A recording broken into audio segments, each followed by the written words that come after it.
Estás escuchando Entrevistas con Charlie.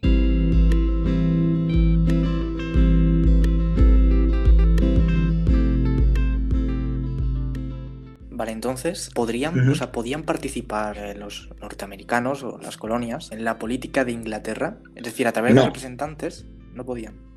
No, vamos a ver. Por ejemplo, no tenía, institucionalmente no tenían un papel, no podían elegir representantes que fueran a la Cámara de Westminster, a la Cámara de los Comunes, a defender sus intereses.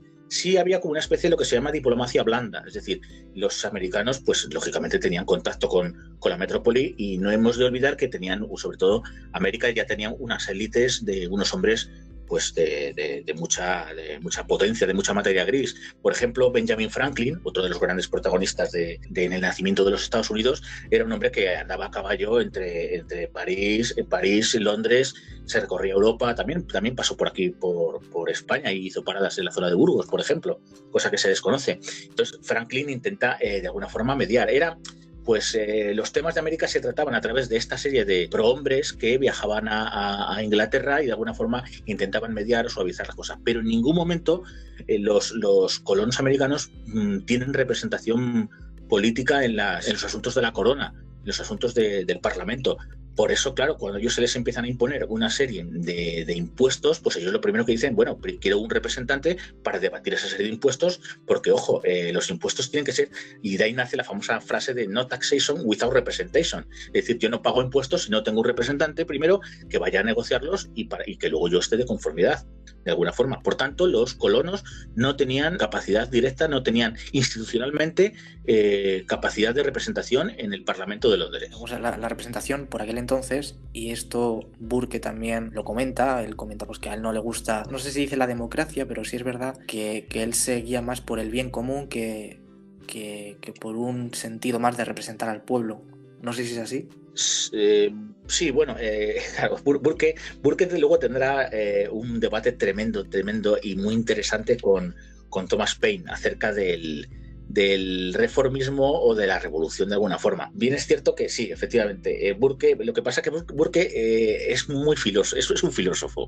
Entonces hemos de ver, por ejemplo, el tema de bien común, cuando hablan de bien común, etcétera, lo vamos a escuchar en boca de hombres que son más idealistas, que tienen, ¿verdad?, la filosofía como principal vehículo a la hora de expresarse, mientras que van a ser los hombres del derecho los que van a hacer hincapié más bien en lo que es la representación, que es lo efectivo de alguna forma. Yo siempre hablo de, como decían, no sé si era de Lope de Vega, que decía, de las musas al teatro no las 24. Pues efectivamente, las musas eran las ideas, pero el teatro era ya pues la escena, plasmarlo en la realidad. Y de aquí, por eso van a existir mucho tipo de debate. Pero claro, ¿qué es el bien común? Es a lo que vamos, ¿no?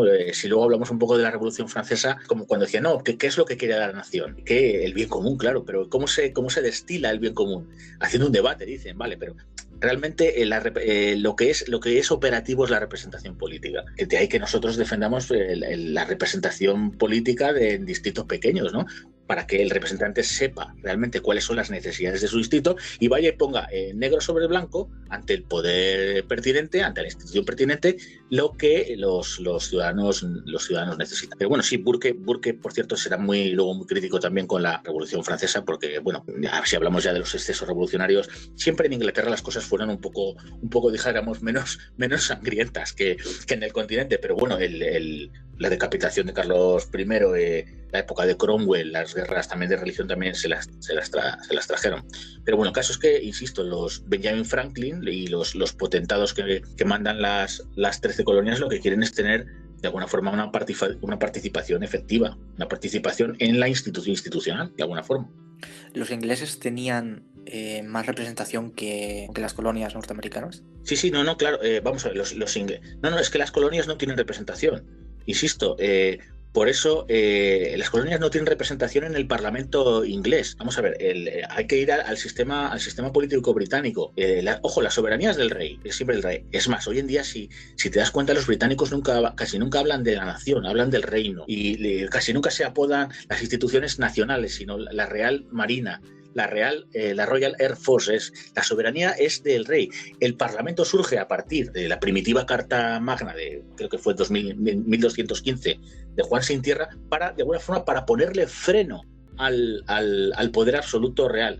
Pero en ningún momento se le niega la soberanía al rey. Luego, prácticamente es una soberanía compartida. Los ingleses están representados en la Cámara de los Comunes, tienen dos cámaras, la Cámara de los Lores, que es lo que llamaríamos el Senado en otros sistemas constitucionales, y luego tienen la Cámara de los Comunes. Pero en la Cámara de los Comunes solo están representados los ciudadanos británicos, los ciudadanos de las Islas Británicas, del Reino Unido. En aquel momento, pues Inglaterra, Gales, Escocia, que había sido anexionada en 1707 por la famosa Carta de Unión, Irlanda del Norte, etcétera. Pero las colonias no tienen representación, no pueden ir los colonos, mandar un representante que se siente junto a sus pares en la Cámara de los Comunes. ¿Inventaron los ingleses el parlamentarismo o eso ya venía de antes? ¿Hay alguna antesala a eso? Sí, bien. El parlamentarismo, por ejemplo, aquí yo tengo colegas de León que dicen que el Parlamento nació aquí en el Reino de León. Ojo, en el Reino de León todavía no Castilla y León. El Reino de León puramente. Vamos a ver, era un Parlamento